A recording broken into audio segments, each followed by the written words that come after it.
नाशिककडे नाशिकच्या पश्चिम विधानसभा मतदारसंघात बनावट वोटर आयडी असल्याचा उद्धव बाळासाहेब ठाकरे गटानं आरोप केलाय।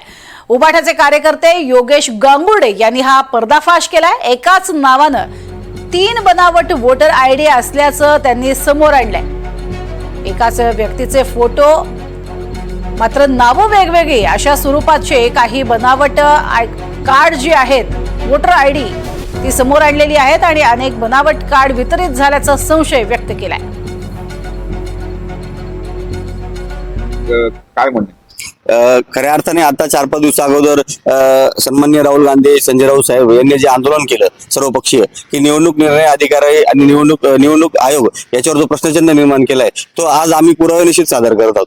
नाशिक मतदारसंघात असे मतदार आहेत की त्यांचे एकाच नावाचे 3-3 शैक्षणिक कार्ड बनवले गेले, म्हणजे तो 3 ठिकाणी मतदान करू शकतो। आणि महिलेच्या नाव महिलेचं आणि फोटो हा जेंट्सचा त्याच्यात करण्यात आलेला आहे। आणि मतदार यादीत कसं असतं, मतदार यादीत जो नो फोटो असतो त्यालाच हे मतदान करू देतात। आणि त्यावेळेस जर निवडणूक अधिकाऱ्याशी आपण जुजत घातली तर त्यावेळेस सरकारी कामात अडथळा घातला याबाबत ते गुन्हे दाखल करतात। निवडणूक निर्णय अधिकाऱ्यांनी याबाबत मी विचारणा केली असता तर निवडणूक निर्णय अधिकाऱ्यांनी मला उडवडीची उत्तर दिले।